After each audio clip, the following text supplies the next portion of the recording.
once we're good to go. All right, cool. Can you guys? So you guys can hear me? Okay. I You're can still hear kind of you. cutting a little bit. Yeah, you're really I can hear choppy. you. It's just yeah, it's really choppy. Well, that sucks. It's this potato of a laptop that I have. My computer is broken right now, so I can't use that. I'll just lead off with like a disclaimer about technical difficulties, and we'll try to fix them as we go. Cool.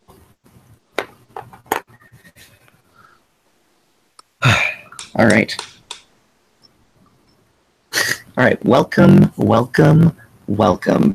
to the first in-season edition of 2017 Steve's Shack.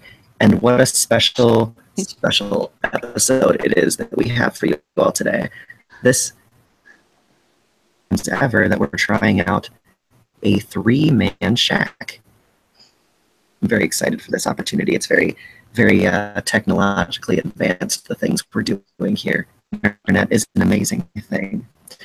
So here with us, as always, we have returning co-host Devin. How's it going, Devin? Hey, good, Steve. Glad to be back in the shack for another action-packed year of fantasy football. And very special guest, one Brent Gillette, BG Rated X King of Sex. How are you today? I'd like to throw in there a new nickname I have. It's Fat Mamba that I'm working across. But yeah, I'm doing great. Football's back. The Brewers are in playoff contention. Everything's good. How are you, Steve? I've started off the season with a win, so I'm happy about that. I really like the Fat Mamba. Absolutely. Something real quick here, BG. The league wants to know, where's our index? It's retired for now. Just too much on my plate to do an index. I do enjoy doing them. It's just I just don't have the time to really throw myself into them. So as of this moment, it's retired. It may come back later in the year if I can free up some free time. But as of right now, I'm setting it aside. I'm retiring it. Retiring on top for sure. It's going to be a lot of unhappy fantasy football players out there, BG. Just so you know, this is like Santa Claus retiring from delivering presents on Christmas. Yeah, we're both fat and jolly and bring smiles to little children's faces, but it's just I work more than one day a year, unfortunately. All right, I'll give you that one.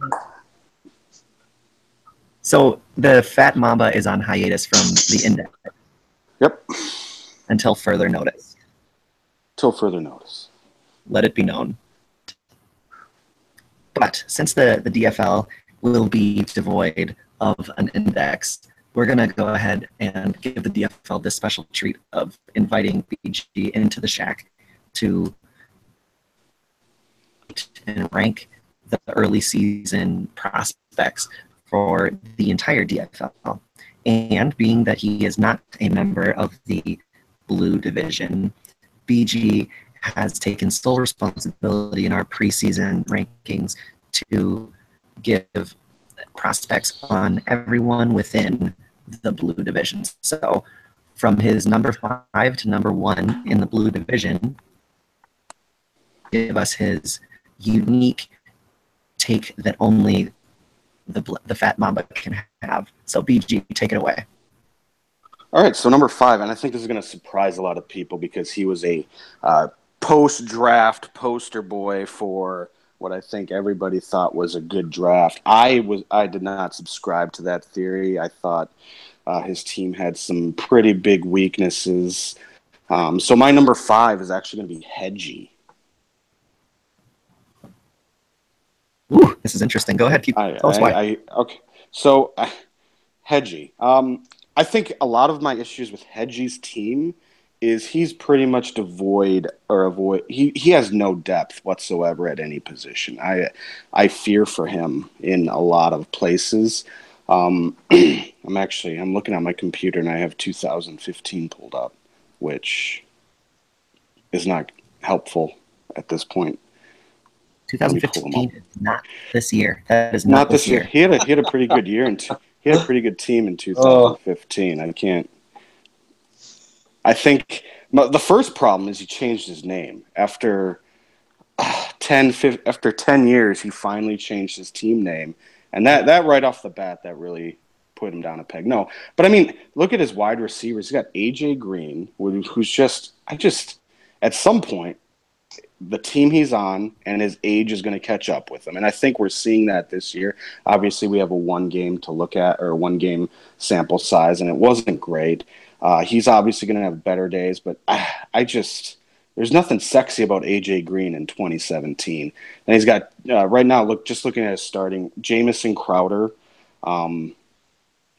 I just don't see it with him. Adam Thielen's a very interesting prospect because obviously he's coming off of a big game, and I think that team's better than I think people thought they were going to be. But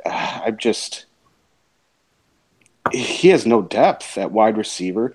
His running backs, DeMarco Murray, Lamar Miller, they both have They both have younger, better prospective running backs waiting in the wings to take carries and valuable position. And then Tom Brady's fine, but I mean, no depth, aging players at key positions. I'm just not in love with his team. What do you think, Devin? yeah. I mean, I don't know if my critique of Hedgie's team would be as negative as yours was, BG. I still like the upside of a lot of these players. I mean, AJ Green's been a perennial top 10 receiver since he's been in the league. He's still the go-to guy in that offense. He's still extremely talented individual. I don't think he is that old, to be honest. So I think Green will be fine. Crowder's got a ton of upside. You know, they changed out a lot of receivers in Washington this year. They brought in Terrell Pryor, probably be the number one, but Crowder is a slot guy, a guy who's going to get a lot of looks from Kirk Cousins. And Thielen's kind of the wild card. So I agree with you on the depth issue, especially at running back. But in terms of his starting lineup, I mean, I think it's easy, especially in the draft, depending where you're seated. You know, you're going to have strengths and weaknesses.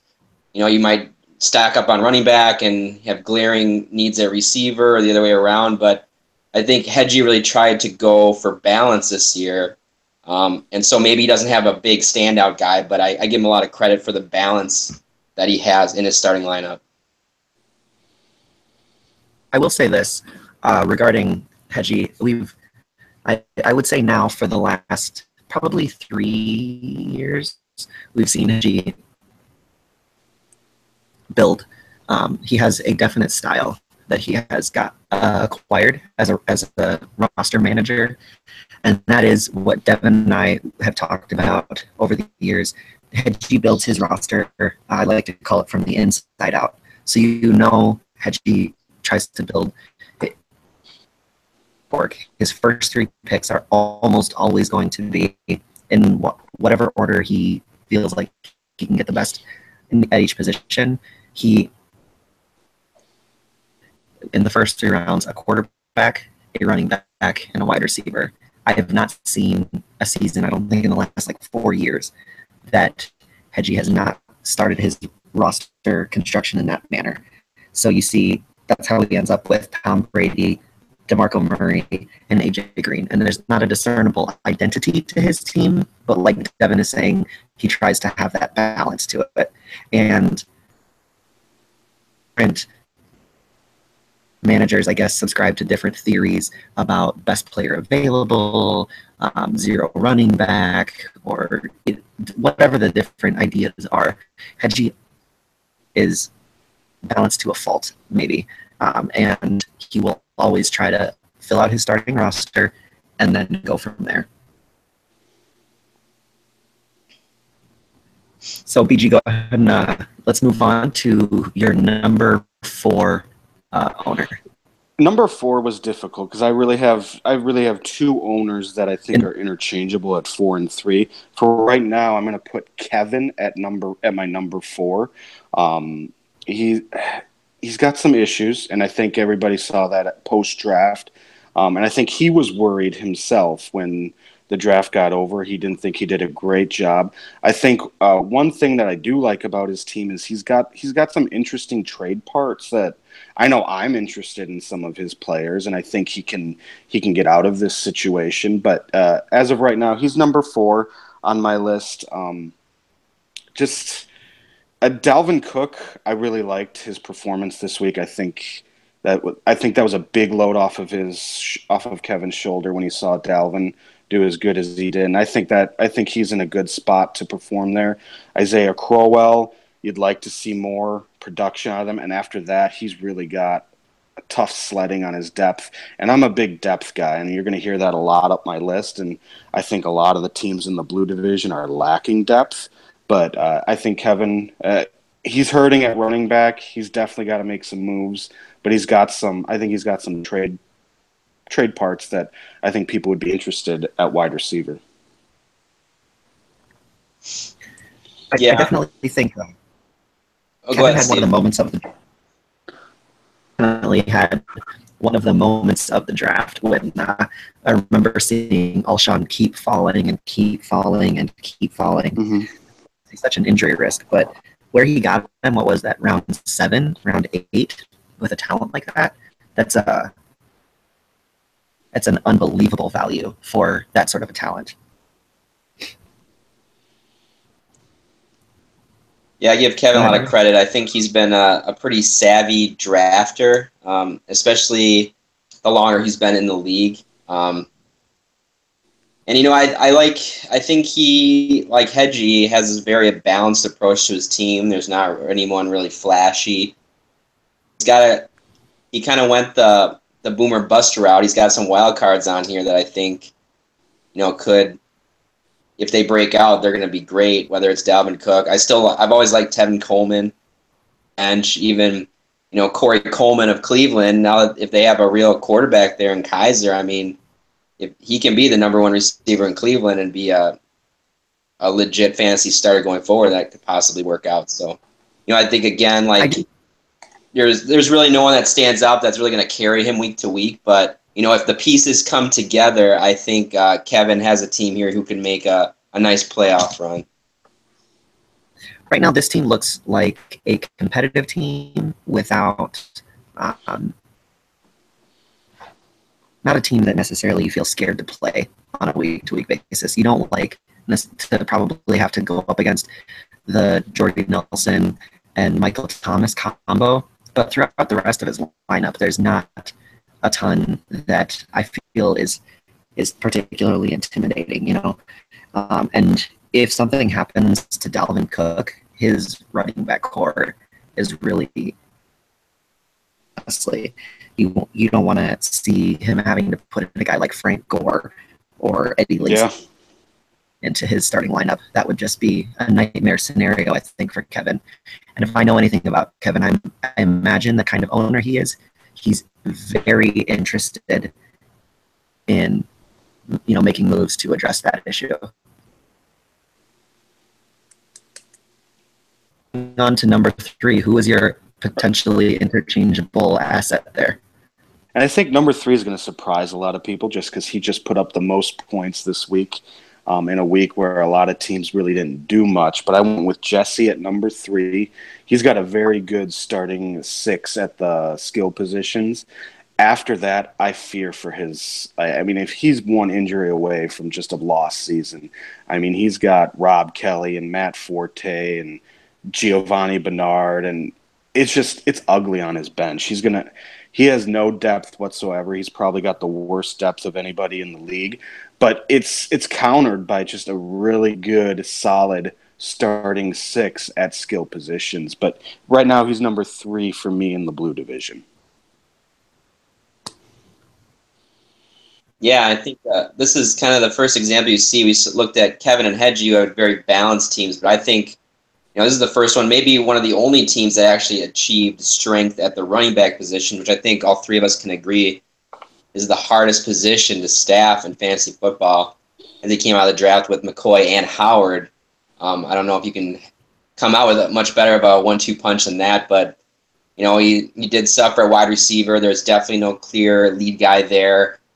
He benefited from Tyreek Hill doing his sort of wild card thing for Kansas City. Like I doubt that's going to happen every single week, though. I mean, he did try to anchor the team down with Aaron Rodgers. That was probably a smart move to get kind of a blue chip receiver.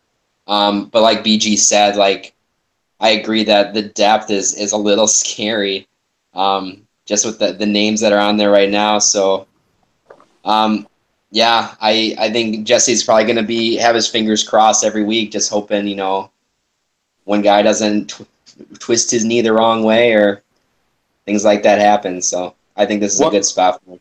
One thing I want to say about that, Devin, is Tyreek Hill, that's what he does. I mean, what you saw on Thursday, I mean, that's his game. And now with Macklin gone from Kansas City, I mean, he is the playmaker there. I would not be surprised if I think he's going to turn a lot of heads. He was somebody who was high on my list pre-draft that I wish I had gotten. And I got him in a ton of my other leagues. It's just he's a game player. He's a game changer. And I think a lot of people are going to be shocked at what he does this year. I don't doubt his talent and abilities whatsoever. It's more or less the team and the scheme he plays in. I think Kansas City is definitely going to want to be a running team still, though he does carry the ball a decent amount. Alex Smith is not going to throw 4 touchdowns every single week. And there was that. I mean, what was that? We're 2 years removed from the season where Alex Smith threw 0 touchdowns to wide receivers. So I think we do. I'm not quite ready, I guess, to go all in on Tyreek Hill. I guess I have a couple reservations, but maybe you guys can win me over.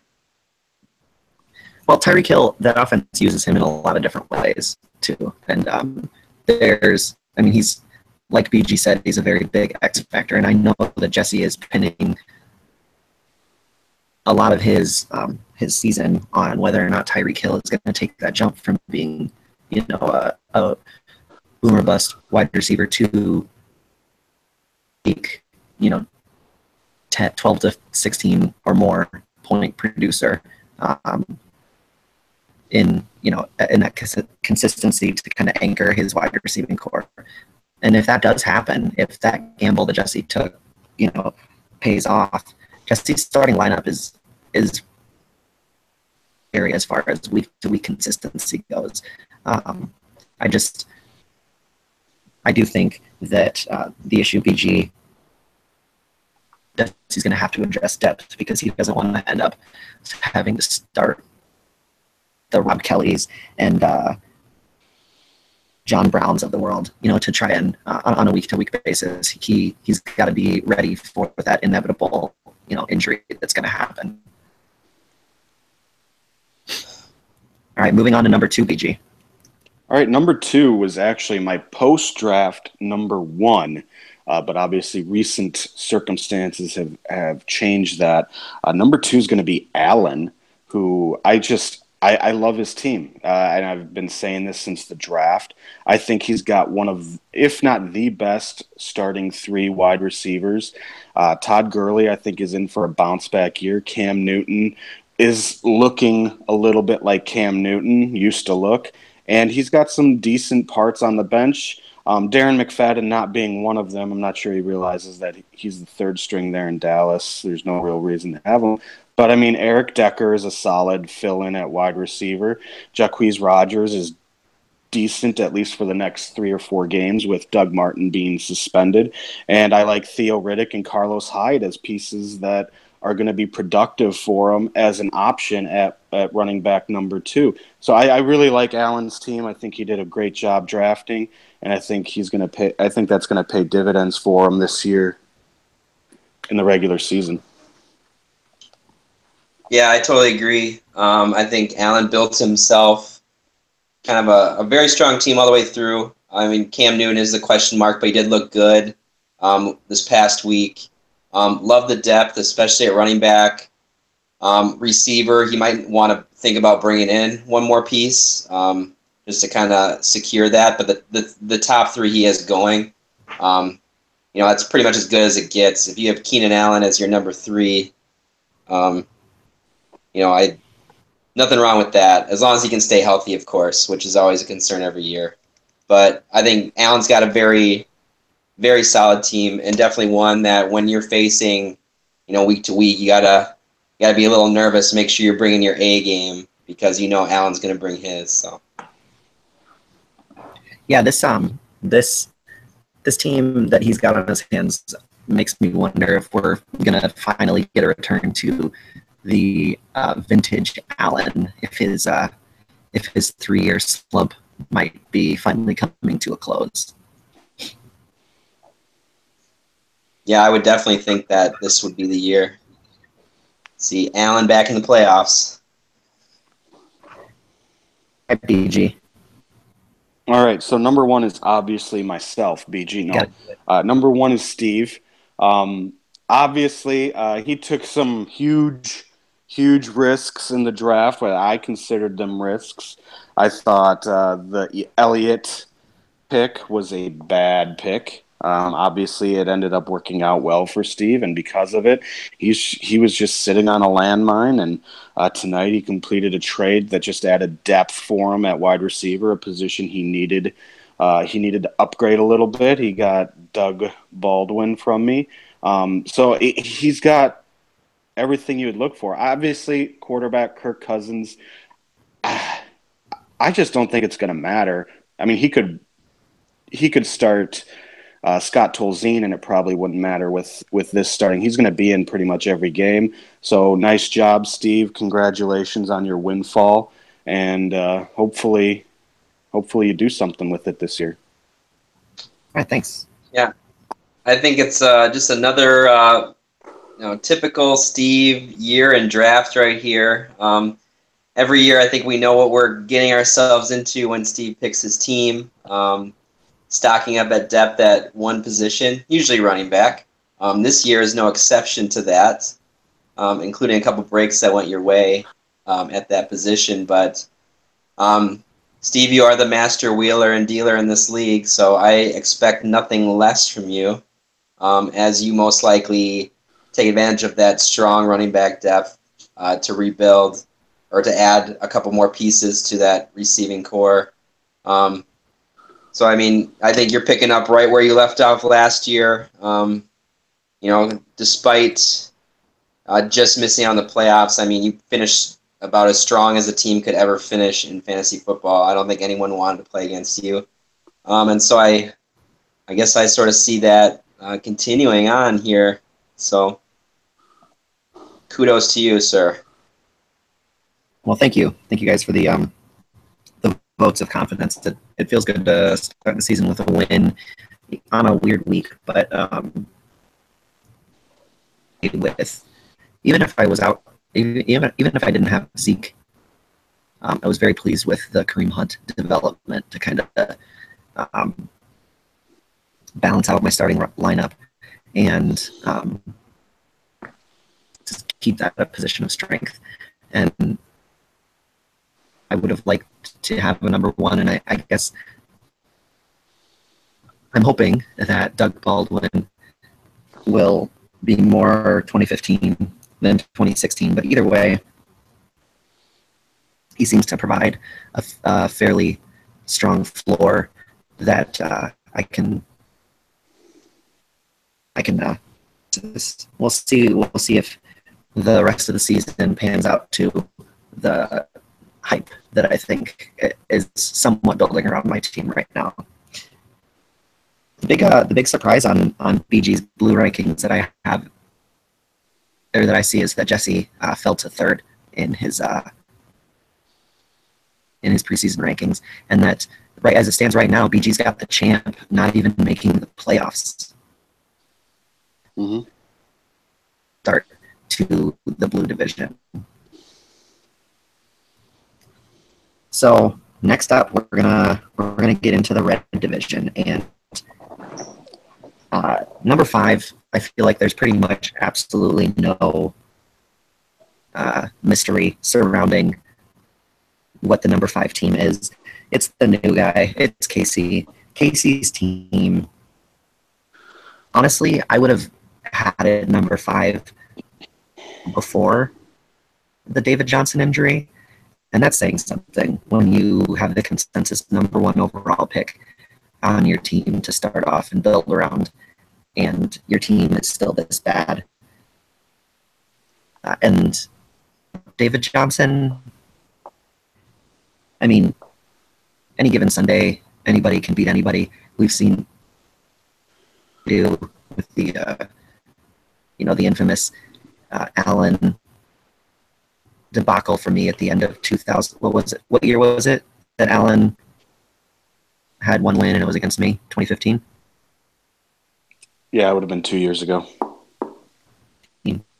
So obviously, you have to still make sure you field a roster or you field the team against Casey, but a bunch of warm bodies should be enough to beat him. Casey had the chuckle moment of the draft in picking up Chris Hogan, and I think it was the 4th round.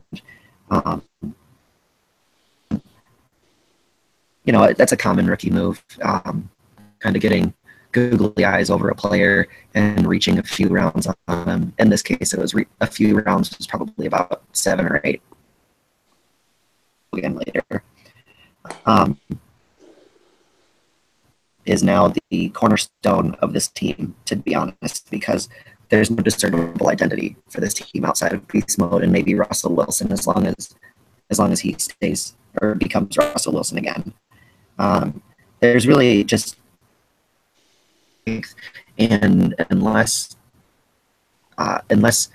Casey really becomes aggressive through free agency and actually trading, although I'm not convinced he has much in the way of trade fodder.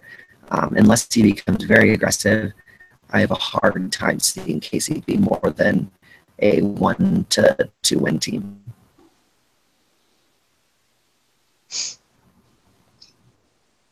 Yeah, I don't disagree with that assessment. I mean, David Johnson going down, which was by far his best player, that's a tough blow for anyone, really, to come back from when the first overall pick gets hurt in week 1.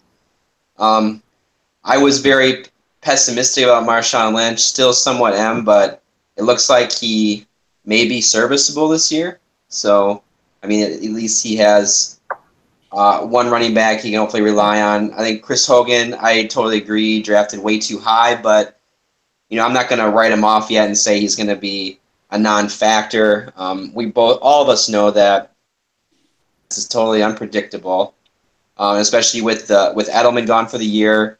Amendola is dealing with a concussion currently, may not play. So Chris Hogan could be a guy who starts becoming the benefactor of that situation. But yeah, free agency is gonna become his best friend here very soon.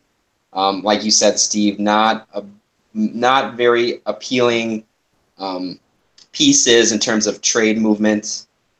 So it'll be interesting, I guess, for the rest of us as we watch him manage his team here in his first year, how he handles this sort of adversity. I think it's a big test for any owner, really.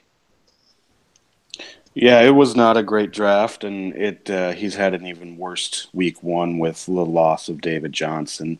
I just don't see how he gets out of this. He just doesn't have enough pieces to shovel his way out of this hole. But yeah, he's going to have to get really aggressive during free agency, and hopefully he lands some big time pieces that can help him. I don't see a path out of this. He's in for a rough year. All right. This is where it gets really tough. I feel like the next 4 teams, like 4 through 1, it's almost a coin flip up and down. The red looks like it's going to be you wish Michael Vick was still around, because it's gonna get messy, I think, in the red, as it usually seems to throughout the course of the season.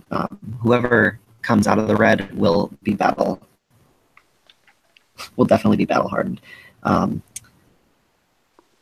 Talk right now. I have BG at the number 4 spot. So BG did his team a solid by getting what will be a week-to-week producer, especially in the PPR format, as long as he's healthy, in Ty Montgomery. Now, talking with you, BG, I know that no one is more aware than you are of the fact that Monty, just by virtue of the fact that he's switching to this position, is a risk. He also carries that sickle cell trait that you know if he does get injured, it'll be precarious as far as when back. But as long as you have him in as the bell cow in an Aaron Rodgers offense and a converted wide receiver, so you know he's getting he's going to have sure hands. Monty has a lot of the makings to be a top 10 producer at the position on a points per game basis, especially in our format. But it's just a matter of if he stays healthy, because as of right now, BG has two very, very good PPR producers at the running back position, but they're both what I would consider to be significant injury risks in Devontae and Monty. BG has one of the best wide receivers in the NFL right now in Mike Evans. You've got Odell and Julio and Antonio Brown that overshadow the wide receiver, fantasy headlines. But Mike Evans was the number 2 wide receiver in fantasy last year, or was he the number 1? He was amazing, and I had him on my team last year, so I know just how good that guy is. So BG's got a great potential core there. The only problem is that he's got significant injury risks. He starts off a little bit behind the 8 ball with a lackluster week 1, and there's serious questions for depth once you get past BG's starting lineup.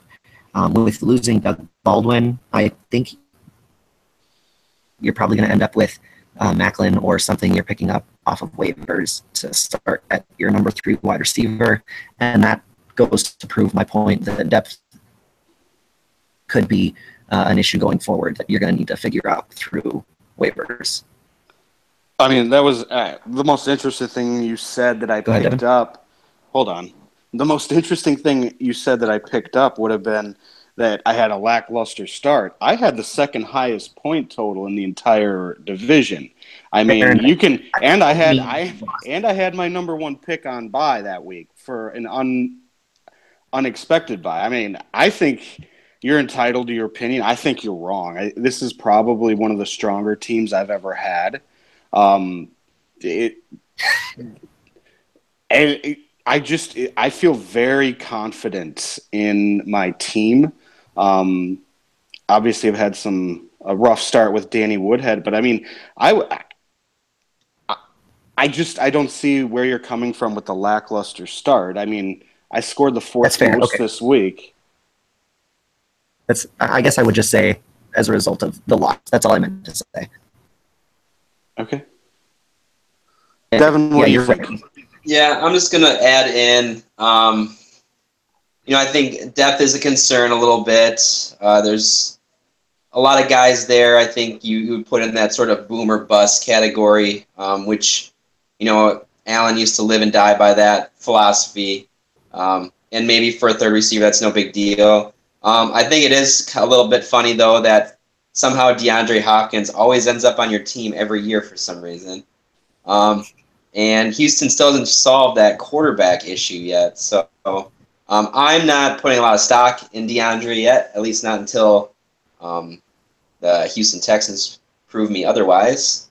But Evans, I agree with Steve, about as good as they come in terms of receivers. After the trifecta at the top of the receiver group, Evans is right there with them. I like Devontae Freeman. He's been a productive player for the last 2-3 years.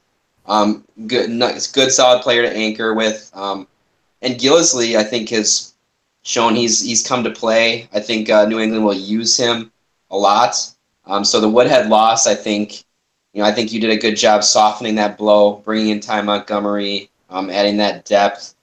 It will be just kind of figuring out receivers week to week. But, I mean, you've been doing fantasy football for a long time, BG, just as long as the rest of us. So there's no doubt in my mind that you have a plan and you know what you're doing. So I'm not going to try to question you here. But I will still be beating you this year, so I can guarantee that.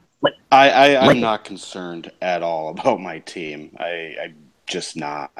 I feel very confident about my team. Very confident. Confidence is good. I think. Mm-hmm. I mean, I would think as any owner in the league, you want to come out of that draft confident. You went in with a plan. You stuck to that plan. You got the players that you liked that fit sort of the way you wanted to build, and so. I mean, I think it's pretty clear that you were able to do that. So, yeah, I think, Red's wide open, and you'll be right there in contention for it.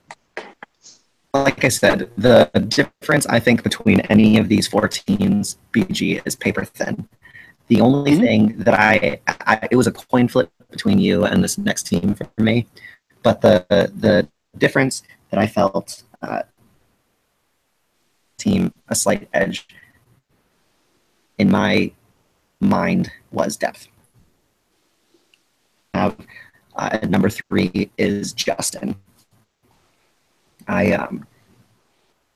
Justin's team is, to me, it has. Is it a totally Justin team, like we like to say every year, Steve? Would you say? It's not as much of a Justin team.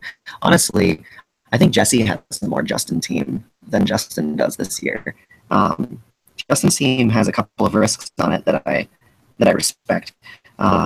He went with the rookie, an up-and-coming rookie that I think is going to be really valuable in PPR formats in Christian McCaffrey. He's without Jay Ajayi, and he still put up a respectable point total and got himself a win this first week. And he was without Jay Ajayi and Odell Beckham. So, he saw, BG's missing a number 1, and he raised him missing his number 1 and number 2 picks and still got a win, which I think speaks to a good level of depth that Justin was sporting. He took a risk on a guy like Sammy Watkins, who's in a new team, but I think could turn out to be pretty good. He's got, later on in the draft, but just as good numerically as any of the other top-tier quarterbacks, and a guy like Matt Ryan. I just think that Justin has a starting lineup that is good for volume, and which is the name of the game in our scoring format, and he's got all the pieces to be able to contend, even if he does his typical Justin thing and doesn't bother to do much in the way of aggressive acquisitions or trading of any kind.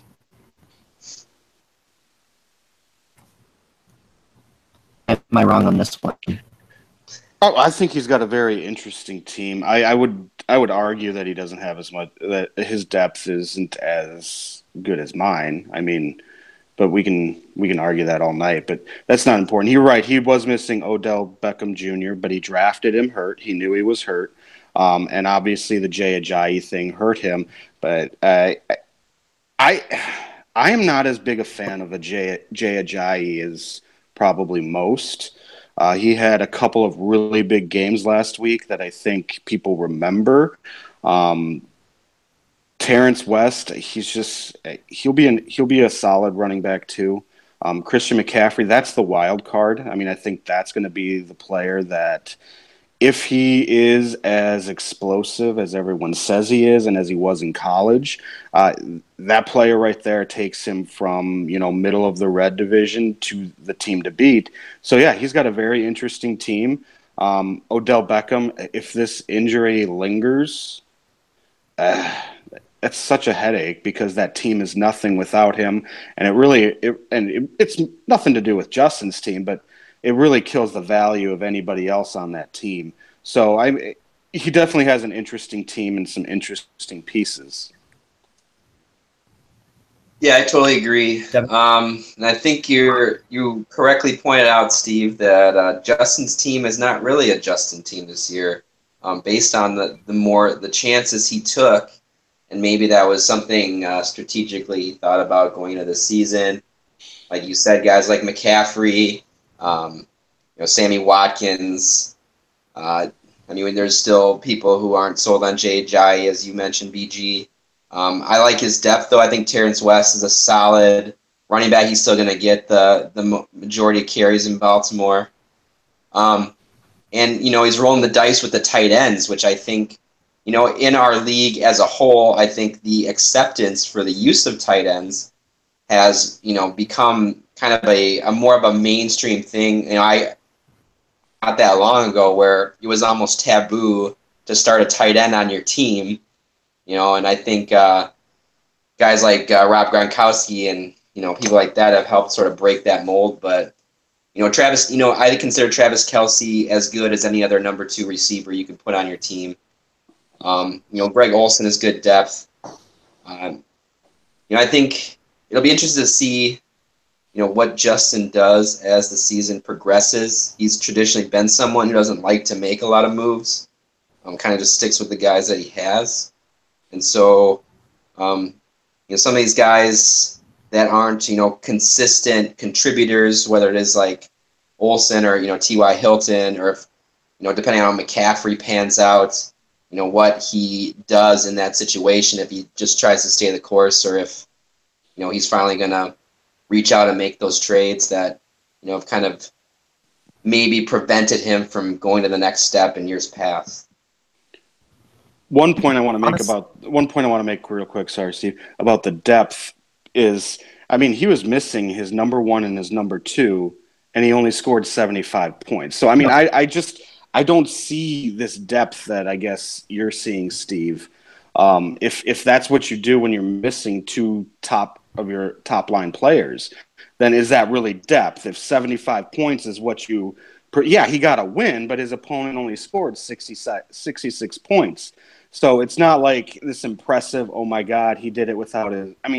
He kind of got lucky this past week. He didn't end up playing against a top scoring team, and he kind of got through his injury, which good for him. But I just don't see the depth that you see.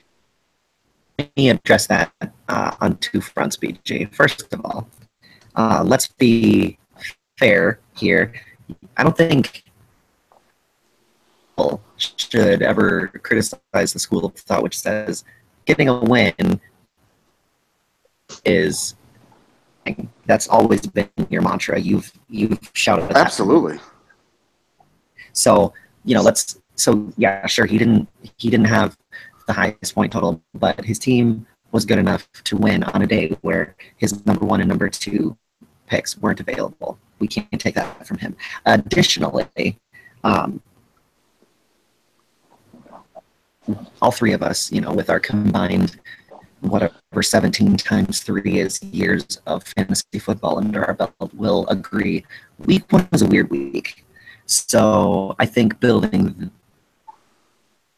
as a basis or one of the foundational basis for an argument about a player's individual strength just on its own merit, that's what you scored that week, is not necessarily a fair place to build an argument. I think on his team that he does have depth. I stand by that. I also want to just say, separate from conversation, I really can't stress enough that if I could, I would just punt on ranking Red Division outside of KC altogether. I think these 4 teams between BG, Devin, Justin, and John are as tightly packed as I can possibly imagine. And rank them is unbelievably difficult to me. Like, even as we sit here, I've talked to myself in and out of every single one of you guys for being number 1. There's particular hurdles that I can say, if this person can work through this thing, they're the team to beat in the Red Division. So I hope that I'm not. I know that hearing yourself number 4 is Oh, You know, don't I worry, just Steve. I'm frustrated. not offended by your number 4 ranking. I've been ranking teams for the last 2 years. I totally get how difficult it is. I'm not trying to take away Justin's win because I absolutely agree Right. that a win's a win, and it's the most important. It's the most important stat your team gets each week is the win loss record. So I'm not trying to. I just don't see the. It has not. My opinion of his depth has nothing to do with your ranking of me. I just don't see the depth that you see, and I think his week 1 performance showed that. So that's all I'm saying. It has nothing to do with your ranking of me or anything else. I just don't see the depth that you see. And if I That's fair. may, I really want to. just throw in a final thought just on the whole depth discussion. Um, just over the past several years, I'd say now, I don't think, because I've been in some other fantasy leagues too, I have not been part of another league that has a draft that is as competitive and with people with the level of football intelligence that they have as what the DFL has. And so when draft is over, that's literally all the legit players that could possibly start for you on a given week are basically gone. And so to even assemble any sort of depth to begin with, I think is an extremely big challenge. And to land, 2 or 3 guys that are, serviceable starters, I think is about the best you can do in a lot of cases. I mean, when you build depth, you're not expecting these guys to be regular contributors for you. They're going to come in when a guy's on a bye or if a guy's hurt for a couple of weeks. But even then, I mean, you want them to, be able to put up, 8 to 10 points. You're not expecting a 20 to 30 point outburst from them. I mean, if they do that, sometimes they do that, and that's awesome. But I mean, I don't think that is ever the expectation. So for Justin to be without Beckham and Ajayi and put up 75 points and, have, Greg Olsen only gets 3 points and, Christian McCaffrey puts up close to 10. I mean, I don't think that's outside of the norm. I think that was probably sort of expected. And so I think that's just something that we all have to struggle and deal with, throughout the fantasy season. All right. Yeah. We gotta move on. I think I wanna this conversation, and I would love to reminisce sometime about when we, some of the eras of the DFL with you guys, like on air, because it didn't used to be what you're talking about, Devin. Where No, it wasn't. I totally agree. It's been the last 5-7 years. I remember at some point, it feels like it was when we moved to 10 teams, that I just remember that disparity of talent from like round 2 to round 3, when you're just waiting and waiting and waiting and watching all these players go away. Holy crap, now this whole thing has changed for what I can get on my team. But having said that, it's time to move on. And I'm gonna put Devin number 2. Devin had what I would consider to be a very good draft. Devin, I think you could build, even just out of Devin's had so far this particular podcast, you could make a drinking game out of how many times Devin has used the word balanced to describe other people's teams, to get a very clear idea of, 1, how to get yourself alcohol poisoned, and 2, values on a fantasy football team. Balance. And lineup really reflects that. I think as a starting lineup, as a starting group of players, especially once Doug Martin comes back, roster is as balanced as any in the DFL. And, obviously it starts with a player like Le'Veon Bell. This is the second time 3 years, if memory serves me, that Devin has had Le'Veon Bell at his disposal. Devin errs on the side of top-tier running backs as a cornerstone to his team. and for good reason. I also subscribe to that school of thought. Difficult position to find consistency. He's invested heavily in Marcus Mariota. You drafted him relatively early. And then a very sneaky good, I think, wide receiving core in Dak and Golden Tate, with just some solid PPR guys kind of to round out your bench. I think there's planning for today, Bell, Mark Ingram, planning for tomorrow with Doug Marley, Snead, although you didn't know Snead was suspended when you drafted him. Graham, I think, is on the path to become the Jimmy Graham we remember, and there's just a lot of solid week-to-week floor, I think, generally, week one maybe notwithstanding, that can be found on Devin's team, and there's a lot of guys that are ready to plug in and kind of be next man up that I could see strong. The problem that I see is outside of Le'Veon. Well, first of all, I would say Devin's got some real injury concerns on his team in injury-prone guys up and down his lineup. One injury-prone season, Mark Ingram has been very injury-prone. Des Bryant, Rob Gronkowski, Golden Tate's already nursing a finger injury. Jimmy Graham has injury issues. Thomas Rawls on your bench. There's all over Devin's lineup that kind of held him back a peg for me. But just as long as he's got, Devin is extremely intimidating as far as a lineup. BG? Yeah, this is a classic Devin lineup. There's not a lot of holes to pick apart. One thing I will say, I'm not so sure Doug Martin comes back and is the Doug Martin of old. I kind of get the feeling that from what I've been reading and hearing, that Tampa Bay is kind of done with Doug Martin and may be done with Doug Martin. Obviously, that'll depend on how good the team is playing. But I get the feeling that they're kind of sick of Doug Martin from what I've been hearing.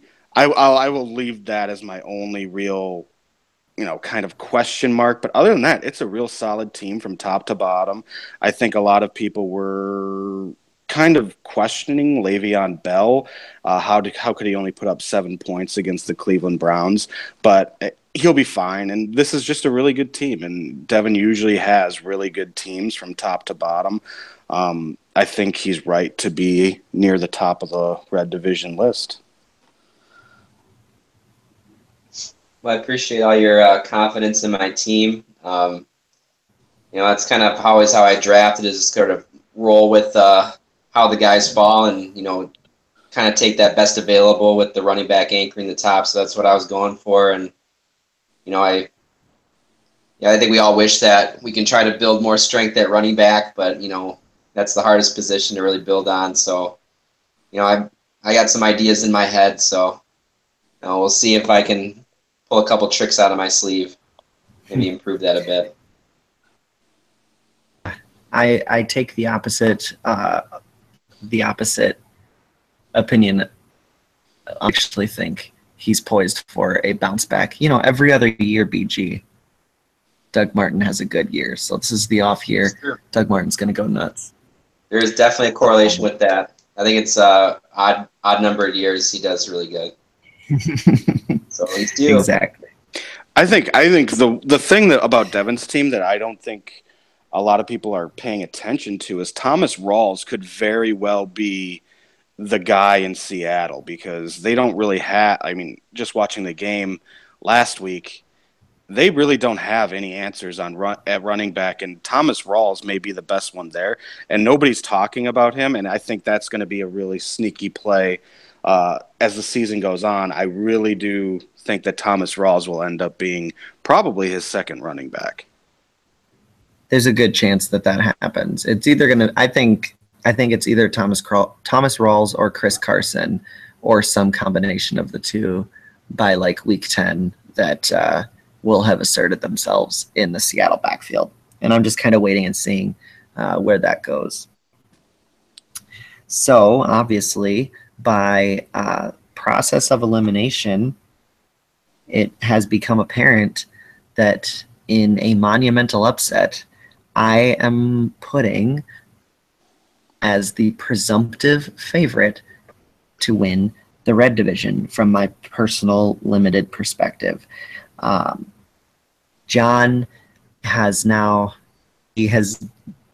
very rightly earned the nickname of the Gambler in this podcast's history and kind of the roles of the DFL.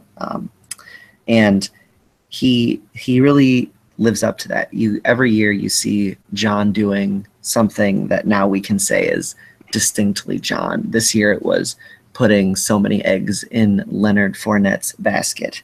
John Leonard Fournette. And there's a good chance, especially, if the preseason and a really scary week one showing with workload is to be believed, that, last year John was in on Zeke before Zeke was a thing. And maybe next year at this time, we'll be saying John was in on Fournette before Fournette was a thing. He's obviously going to be the focal point of that offense, and he has scary good talent. I've heard some commentators that I respect, using like a Bo Jackson comp for a style. John's great week-to-week option in David Carr at quarterback, and now with the emergence of Matt Stafford last week, he might have pretty much set with the matchup game at the quarterback position. And John drafted early and often. He has a top to bottom wide receiving core, and maybe going the most scary 1-2-3 punch receivers with Antonio Brown, Brandon Cooks, and Stephon Diggs that the DFL has to offer. He's gonna the trick for John is going to be dangerous running back 2 by committee game that he's trying out. It's the Matthew Berry school of thought that says if you're strong everywhere else, all you need to do is play running back 2 by committee and you'll be fine. John's living that, and I think it's going to be tough, but between Amir Abdullah, Bilal Powell, and potentially, maybe Tariq Cohen, if he really is going balls to the wall there, be able to kind of play around and hopefully get an 8 to 10 points out of his RB2 position. And if he can do that, look out, because he will be very, very dangerous every single week.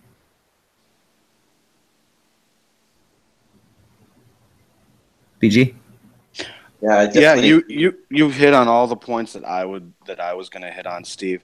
I did mention I thought Allen had the best 3 starting wide receivers, but I mean, John's is as good, if not better. He's got Antonio Brown, Brandon Cooks, Stephon Diggs, and the way that Minnesota offense looked on Monday was scary. Granted, it was against New Orleans, which is like playing against a college team, but you're right. John definitely has a scary 1-2-3 punch at wide receiver, and his biggest question mark is going to be that RB2 position. Bilal Powell and whoever else he decides to throw in there is just not going to get it done. But Leonard Fournette, I was in on him pre-draft. John went a little crazy, I thought at the time, taking him as early as he did. But I think it's gonna pay off. I love Leonard Fournette, and he's just got a solid team. And you're right, he should be right there at the top of the red division. It's scary good, and I think he's in for a big year.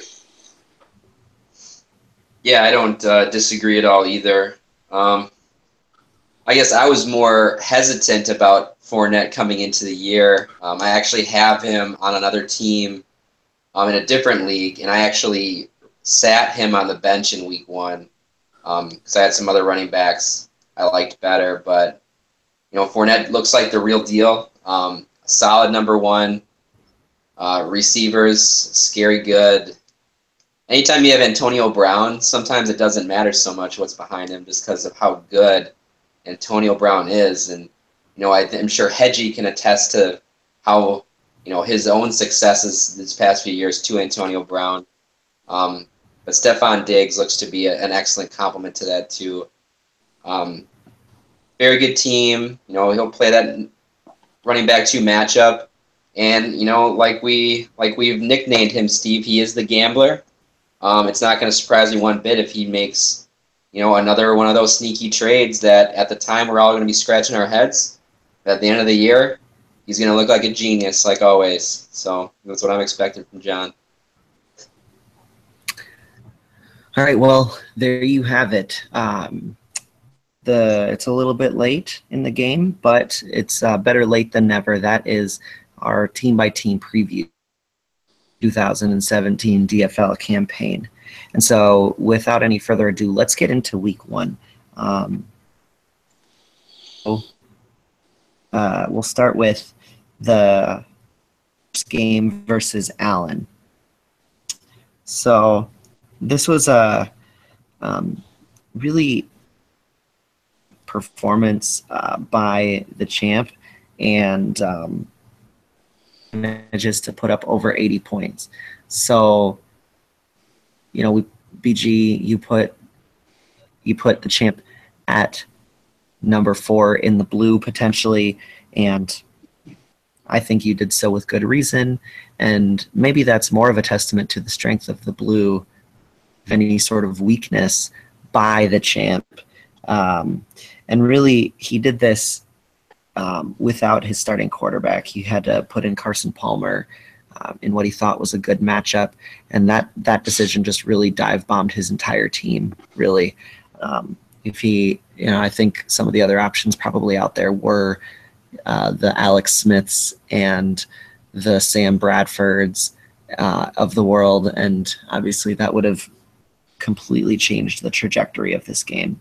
But out of Allen, even into his bench, you see strong options that he had.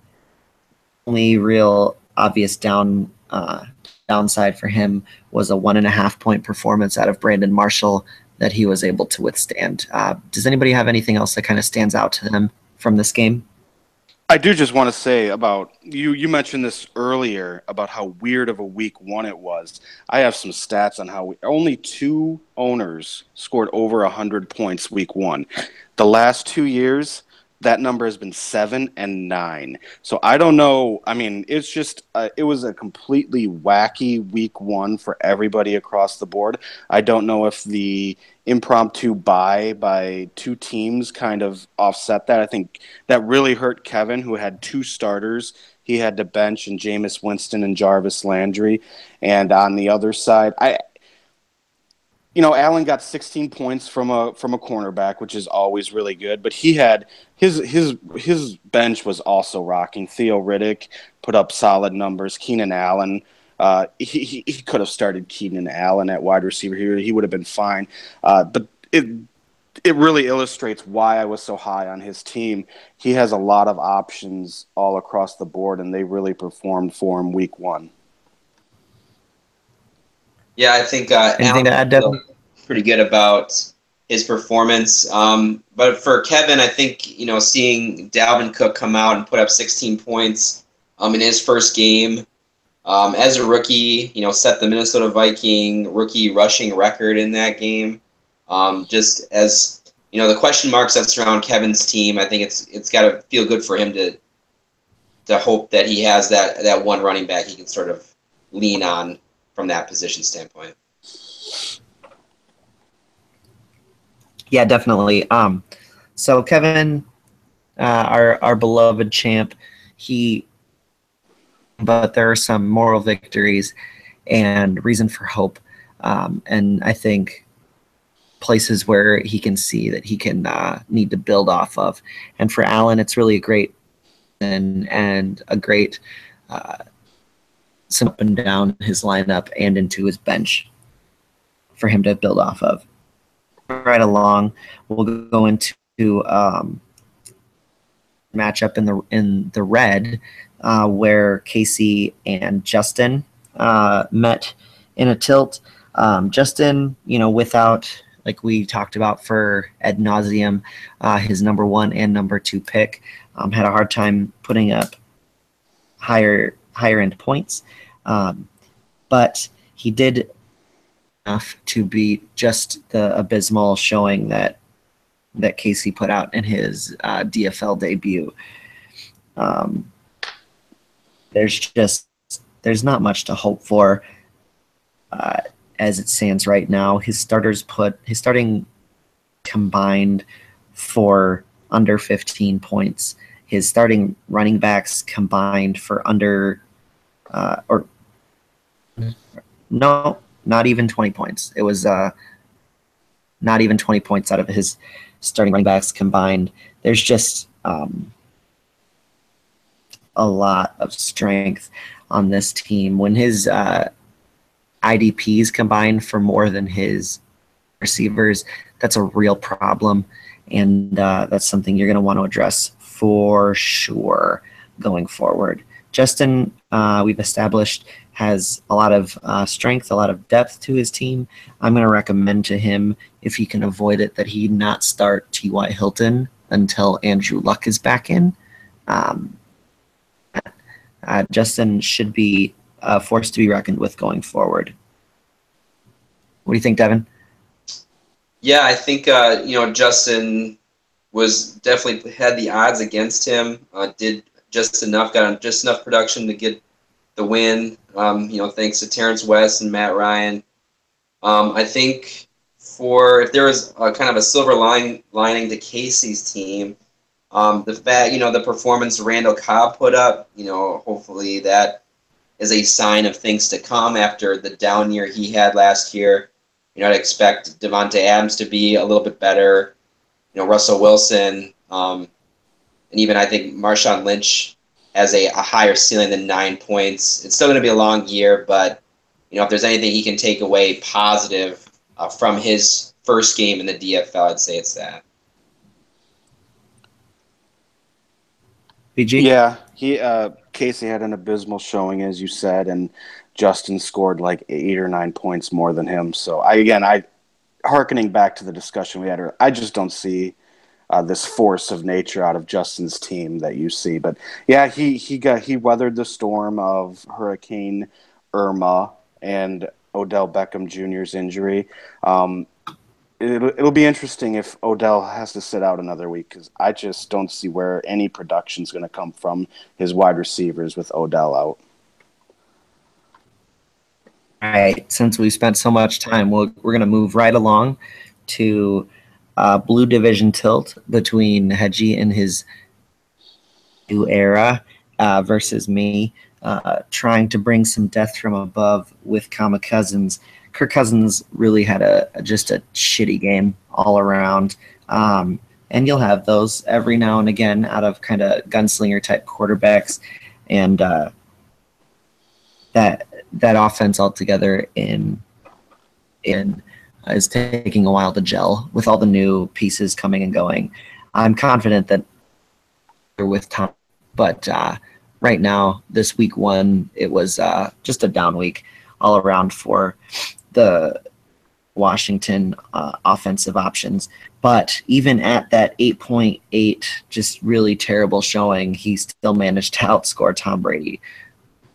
And me scoring whatever out of my lineup, we established have a balanced enough lineup that even if I only get 1 offensive touchdown out of my entire team, I'm still going to manage to be competitive in my score. Hedgie's team, meanwhile, was a touchdown to be found on this team. His aging parts that he invested heavily in, that core of Tom Brady and AJ Green That starting core 2014, but right now it is just not that impressive. So as it stands, we saw the floor, we saw the basement for Hedgie's team potentially, and it is sad and scary. Yeah, this is a rough one for Hedgie. If not for Adam Thielen's sort of kind of a random big night, we're looking at a 30 to 40 point week out of him. I'll be interested to see going forward after the big week Kenny Galladay had for Detroit. Does he end up in the starting lineup? Does he roll the dice on Carson Wentz over Tom Brady? What kind of crazy thoughts start going through Hedgie's mind? Because we all know they're full of crazy thoughts. But like you said, Steve, and this is what I expect from your team, probably week in, week out, despite whatever the rest of your players do, it's going to be those running backs that are going to carry you, week in, week out. Zeke and Melvin Gordon, doing their thing, combining for 35 points. I mean, I think that is basically the norm for them. And just I think you got to feel good about that, just the confidence that you have in your team. From that, Kirk Cousins will have better games. Your receivers will score in the double digits. I mean, that will all happen. So it was a good win for you, and I think a good sign of things to come. Yeah, this was my number one team in the blue against my number 5 team in the blue, and the score really showed it. I will harken back to what Devin just said. Kenny Galladay is a really interesting piece of Hedgie's team that going forward could pay off big time if he ends up being what everybody thinks he's going to be in Detroit, because they're going to be throwing the ball a ton, and there's going to be a lot of balls to feast on. And I mean, I think that would be the one silver lining of Hedgie's week. Otherwise, it was rather forgettable. Yeah, I think better days to come for this team, but I think also that with as aging as his stars are, I don't think that this is reason to panic, but cause for concern. You could have your hand hovering over that button, just to cautious. The next game I'd like to talk about was sort of one which became a laugher in an divisional matchup between Jesse and Devin there. Jesse's team, I don't know.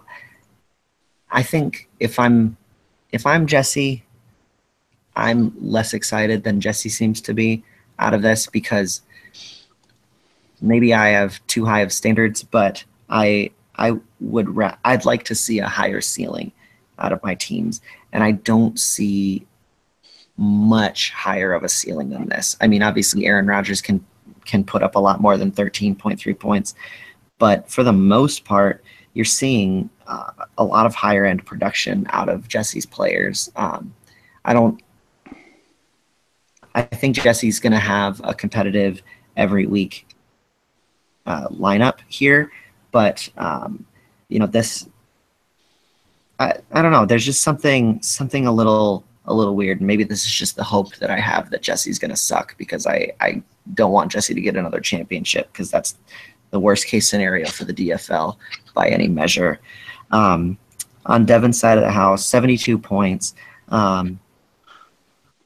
Guys like Le'Veon scoring 7, Dez scoring 4, Rob Gronkowski scoring 7. I think it's safe to say for Devin that this is your floor. Points is your floor. Now, I think you could argue you would like to see a higher floor than this.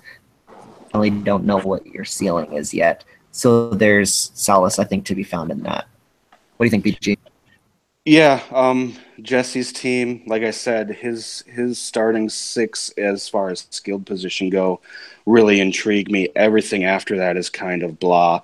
Obviously, he lost Allen Robinson, so that's going to hurt him. But this is what he can do, 124 points, and Aaron Rodgers barely did anything for him. So as long as he can avoid injury or get some key players during free agency or trade, he could be okay. Devin, there are better days ahead for Devin. Obviously, you said if this could very well be his floor. Gronkowski's not going to put up 3.7 points every week. Le'Veon Bell is not going to put up 7 points every week. There are better days ahead. He's got a really good team. Just not this week. It was just a really weird week for fantasy scoring. What do you think, Devin? Any thoughts on your team? Yeah, I think I appreciate you guys saying this is the floor for my team, and I really hope that's the case. Yeah, 7 from Le'Veon and 3 from Gronk was not what I was expecting going into those games. So I'm expecting a lot better from them. Even from Mariota, 14 was not. I was expecting much more out of him as well too. So I'm trying to stay positive. I see brighter days ahead. Jesse's guys, they came to play. They brought their A games. So I'm not gonna wallow in this loss for too long. As Bill Belichick said, we're on to Cincinnati. So I'm on to Casey. There we go. So finally, my game of the week this week was between two strong teams in the red division, looking for an early season lead. So your game versus John was by far the most tense game of the week. It was anybody's, and really it just came down to you to a really disappointing performance out of Drew Brees on Monday Night Football that lost you this week. Otherwise, you very easily could have won it and been really different. Maybe I would have put you 2 instead of 4. And then you would have been really mad because I would have put you 2 right behind the team you just beat. Exactly. Yeah. But either way, the Danny Woodhead injury was painful for your team, and it's got to be refreshing for you to be able to address that right away and kind of see where you go from here with getting Mike Evans back, getting your number 1 pick back, but losing kind of a strong guy like Doug Baldwin and that strong running back core and going from there. Meanwhile, with John, what more is there to say? We've talked about the strength of his team, and this is just, this is a week where starting skill position players put up 2.7 points, but he still managed 102. There's so many reasons to be really, really encouraged if you're John. You see, you get 3 receptions, but still put up, 7 points. What a great floor for a player like Brandon Cooks to show you in that situation. And this has got to be what the best case scenario for Leonard Fournette out of the gate was. Yeah, John's got to feel pretty good about this win. Just the guys that he picked to really be the cornerstones of his team. They came out and they showed that in Antonio and Fournette.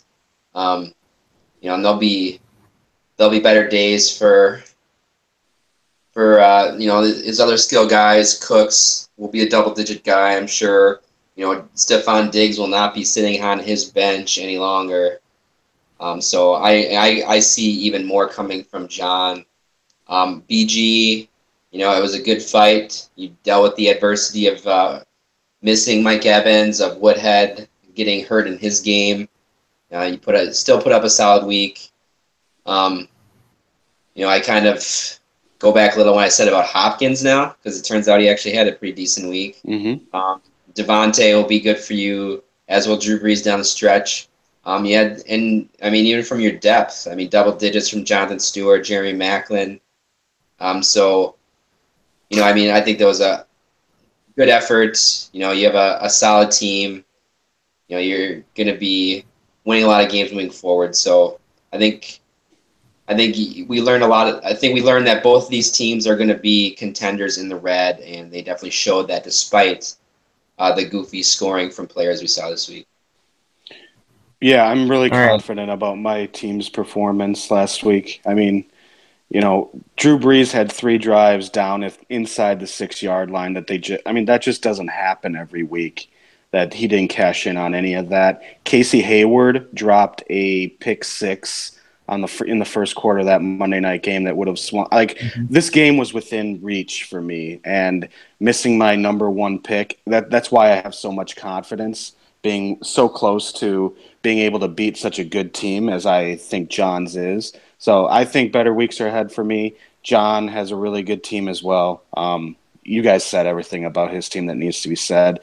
He's dangerous. He's going to be tough to beat in the red division. All right. So I don't want to spend too much time because we've been here a very long time as it is. In between week 1 and week 2, I'd like to get right onto it, except for one thing really quick. Who do you think is the biggest target on waivers this week? Devin? I would say right now, Kerwin Williams. Interesting. How about you? I really don't want to say. What if people go? I'm just going to say Cohen because everybody's been talking about him already. I don't want to give away everything that I got planned. It's only me and Devin here. I'm aware of that. I'll hear this until after. You would be the 2 people that I would be most afraid of. So, all right. Well, I think for the league answer is Tariq Cohen, followed by Kerwin, and for me, my target is going to be Cooper Kupp. I'm really interested in him. So, all right. Moving on to week 2 as BG keeps his. You're not getting it out of me, Steve. Sorry. Fine. I'm not worried about it. All right. His cards close to the vest. We'll see by tomorrow. So, and by the time everybody else hears this, it'll already be known. Believe me, it really pissed me off when people started talking about Cohen in the chat. It's bad enough that I want him, but now everybody's gonna have him on his radar. So I've had to flex away from him. So yeah, let's just move on. All right. The first matchup I want to talk about week 1 is what I consider to be the least interesting, and that I'm proven otherwise is always going to be whatever matchup involves Casey. So the lucky winner this week is Devin. Devin is against Casey. Lineup. BG, Marcus Mariota versus Russell Wilson. Who are you going to give the edge to there? I'll go. Oh man, Mariota against Jacksonville look like killers, but I'd go Wilson. Okay, I also would go Wilson there.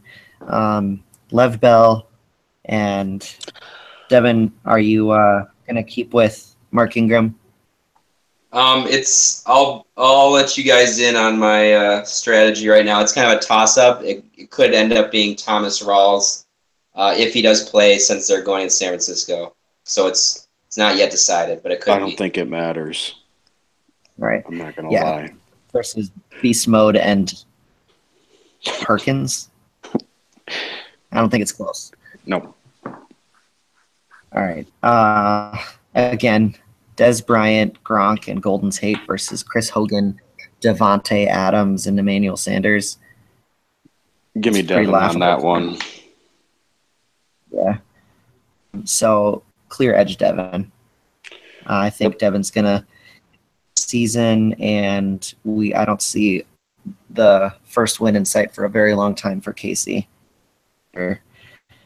The next, we're gonna go again between a player an owner we all considered strong, and an owner we all had at the depths of their division, with Jesse versus Hedgie. So Tom Brady versus Aaron Rodgers. Jeez, Lou. BG, who you got? Go ahead, Devin. Brady does have New Orleans, and we just saw what Sam Bradford did to New Orleans. So maybe I think this is Tom Brady's bounce back game. I'll go Brady. Yeah, oh man, I don't know. That's tough. That's a toss up for me. I'm not going to pick against Push. Aaron Rodgers. I also would call that a push. All right, DeMarco and Lamar Miller versus Shady McCoy and Jordan Howard. Devin. I go McCoy Howard. Pretty. BG. I would go with McCoy and Howard as well. Yeah. Yeah, I'll take that side of the house too. So, AJ Green, Jamison Crowder, and Thielen, Crabtree, and Tyreek Hill. Devin. I think I still like Fitz, Crabtree, and Hill based on matchups. I concur. Yeah. Yeah, the injury to Crowder and the questions about that whole offense in Washington give me pause. Does Kenny, if we switched in Kenny Galladay for Jamison Crowder, does that change your at all? Not really. I think I still would trust Jesse's guys more than I would trust. Although it does make it a little more interesting. Yeah, I would say I don't think it's like a blowout in favor of Jesse for receivers. I think it's close. I mean, if anything, I'm giving a small edge to Jesse in that regard. So I think we're all saying, if I hear us right, that Hedgie's team is respectable, but ultimately is not going to win the day in this matchup. I'd agree with that. Yep, I concur. All right. Next up is an interdivisional matchup between the leader in the clubhouse in the red division and our reigning champion from the blue division, with Kevin versus John. Boston, home to Chicago, versus David Carr, home to the Jets. Ooh. I'm gonna go Carr. I'm gonna go John with Carr. Yeah, I'm gonna go with the quarterback playing the dumpster fire, so I go with Carr as well. I take Jameis Winston in his home opener. Isaiah Crowell and Dalvin Cook. Fournette and either Bilal Powell, Amir Abdullah, maybe Tariq Cohen.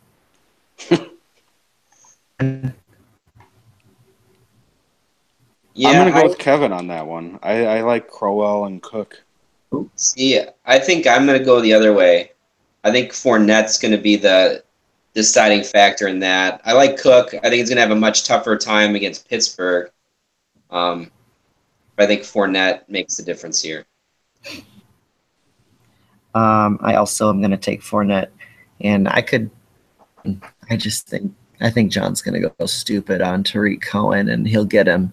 And I think Tariq Cohen is going to end up getting the reverse Ty Montgomery treatment, running back, to start the season, but he's going to play most of his snaps out of the slot a la Duke Johnson, and just be a PPR for John. But yeah, I'm going to give the team with Leonard Fournette, the edge there. Jordy Nelson, Michael Tess, and Jarvis Landry versus Antonio Brown and Stephon Diggs. I like John's side of the house here. Like I say often, I'm going to take the side that has Antonio Brown. Do either of you disagree? I don't disagree, but I think it's much closer than just saying it's John. I think Kevin has a really solid wide receiver core there. Yeah, and I mean Antonio is as good as they come, but he does have a tougher matchup against the Vikings. So I would say that, I mean, you're going to see probably more of it closer to his floor than his ceiling for Antonio Brown, which is still going to probably be like 15 points. But yeah, I'm still torn. I'm just going to say push. let's just do that. All right. So this is a tough matchup then, boys. We've got you both said edge John on quarterback. I've got a slight edge Kevin on quarterback. Me and Devin, I think, had edge John on running back. BG has edge Kevin on running back. And then we all agree edge John slightly receiver. I think Devin said push on receiver.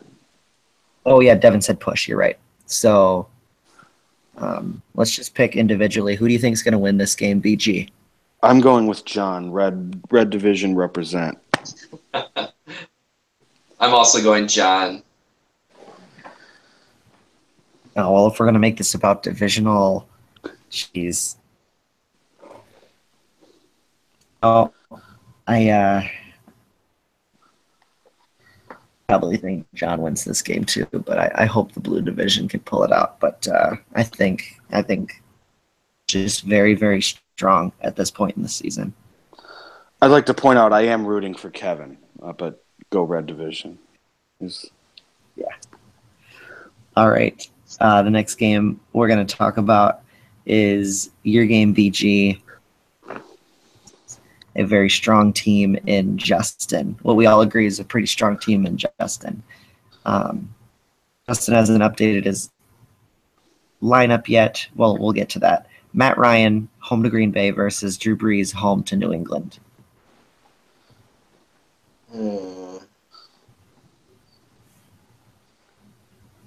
I might be inclined to push this one.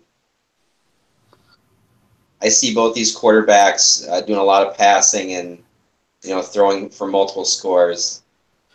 I don't know if there's one that stands out to you, Steve. For me, I'm probably gonna. I guess I go Drew Brees just because I think New England's defense looks just terrible. Just can be. So yeah, no, I don't disagree with that, but Atlanta will be opening up their brand new stadium on Sunday. There's going to be a lot of hype behind that, a lot of energy, and I think that could help propel Matt Ryan a little bit as well. Yeah, it's very possible. All right, Christian McCaffrey and presumably Jay Ajayi, Devontae Freeman, and the newly acquired Ty Montgomery. I'm going to probably give Devontae and Ty Montgomery a slight edge on this particular matchup. What do you think, Devin? Yeah, I'm leaning that way as well. I still like Freeman. Whether BG goes Montgomery or even I think Gillisley has a great matchup too, going against New Orleans. It'll probably be Montgomery. Okay. So yeah, I'll go take BG as well. I think there's a sneaky good running back combo in Ajayi and McCaffrey there for sure. And I could see myself being very wrong on that decision. This next decision, I don't necessarily see myself being terribly wrong on, though. T.Y. Hilton, Odell Beckham, and either Kelsey or Olsen versus Mike Evans, DeAndre Hopkins, and BG. Do you want to shed some light on who you think is going to be your number 3? Right now, I'm leaning Macklin, but it could be Jordan Reed at the end of the day. All right, I'm going to give BG the clear edge either way. What do you think, Devin? Yeah, I don't know what kind of player we'll see with OBJ when he comes if he comes back week 2. Yeah, and Hilton's situation's just really bad. So I will go BG as well. Throwing him the ball, and he's going to be shadowed by Patrick Peterson. Yeah. So I've got edge BG all across the board. I'm going to give BG the win on this one, actually, over a team that I ranked above him. Interesting. Yes, I'll go BG as well. All right. All right, and it had to be the game of the week. It's not just because it's my podcast and it's my game, but it's because of the fact that um, Ellen dubbed it #Steve Week. So I just want to commend obviously, Alan on that. That is some great, making these side games. Just me and Kevin do it with the Gentleman Bowl, making really just regular ordinary games seem bigger because of rivalries. It's what 17 years provides us. It's really awesome. I agree. I could not possibly agree more. So I'm about getting my chance to continue shedding monkeys from my back as this year goes along. And what better way to do it than a week 2 matchup versus the player? Even though I'd like to point out, I think I'm 1-2-1 against him in my last 4 games. But he's dubbed himself the Steven Slayer, and I can tell you, I would love nothing more than to open up the season 2-0 against wishing him as one of my two initial foes. Hedgie and Allen have both been monkeys that have ridden my back. I consider myself a better owner than both of them, although I do think Allen is a very good owner and Hedgie is on the rise. A chance to potentially start 2-0 versus them would be great. The honors of going down the line on this one, and I'll just shut up now. All right, so we'll start off. Cam Newton. Devin, I wanted BG to do. What's that? Devin, I wanted BG to do the honors. You cut out. You kind of cut out there, Steve. I had no idea what you said. Okay, so we have Cam Newton against Buffalo going up against Kirk Cousins against the Los Angeles Rams. Devin, who you got? I think for this one, Newton looked good last week going against a pretty bad defense. Buffalo will be much better. Cousins going against the Rams, who also have a good defense. I might just push this one. I think I'm going to go Cam. Kirk Cousins just looked terrible last week. Granted, it was against the Eagles, who could be good. The Rams, they just made, I don't know. It's really tough because the Rams made the Colts look silly. I trust Cam more. I've never really trusted Kirk Cousins, so I know he puts up some big games sometimes. I've never trusted him in that way. So I'm going to go Cam. All right, so at running back, we've got Todd Gurley and C.J. Anderson for Allen, and on the other side, Melvin Gordon and Zeke Elliott, which I'm assuming, Steve, is that going to be your combo? I think I'm going to stick with that, yeah. Okay, yeah, I don't think it really matters. Right there, I'm going heavy, Steve. That's just a 1-2 punch. I'm glad I'm in the other division for Devin. How about you? Yeah, I'll go Steve as well. But I don't want to take anything away from Allen's running back duo, which I think is very, very solid as well. But I think Steve's is about as good as they come. So Yep. Steve there. All right, wide receivers. We've got for Steven, Terrell Pryor, Demaryius Thomas, and Devontae Parker. I know Steve's really high on Devontae Parker. Up against Allen's Julio Jones, Amari Cooper, and Keenan Allen. I started this Steve Shack off by saying I just think he's got one of the better 1-2-3 punches at wide receiver. So I've got to go Allen, and his matchups look kind of favorable for that as well. Devin, how about you? Oh yeah, I'm all Allen on this as well. I think just seeing Keenan Allen back, being his old self, 100% healthy is huge. And Julio Jones is, I guess right behind Antonio Brown up there among the elite receivers. So I think it's hands down Allen. All right, so for quarterback, I went Allen. You went Push. At running back, we both went Steve, and at wide receiver, we both went Allen. Devin, who you picking for this game? Oh man, it's going to be a close one, and I think this is a great pick for game of the week. But at the end of the day, I will give it to Steve to get the monkey off his back and go to 2-0. It's really hard to go against that Melvin Gordon, Zeke Elliott running back combo, but I'm going to go with Allen for kind of the upset here. It's my 1-2 in the blue, so maybe it's not that big of an upset, but I think Allen goes to 2-0, Steve falls to 1-1, and the rivalry between them continues. Well, we Either can way, be great sure, storyline. right? We can be sure that the rivalry will continue regardless of the outcome of this game. Of that, we can be sure. So I just want to thank you both for this marathon. Steve, Jack, for stopping by. Yeah. Very excited to get to the week 2 gridiron. Always a This pleasure. was a lot of fun. I'm glad I could upgrade the Steve Shack from Devin because I know he kind of brings the numbers and kind of geeky. Oh. I bring the hard-hitting analysis that you need, so I appreciate you having me. Well, we need to Glad have to someone have who's comic relief. It's like when Monday Night Football had Dennis Miller for like those 2 years. Those were the best 2 years. Don't even. All All right, gentlemen, have a wonderful night. You too. right, you too.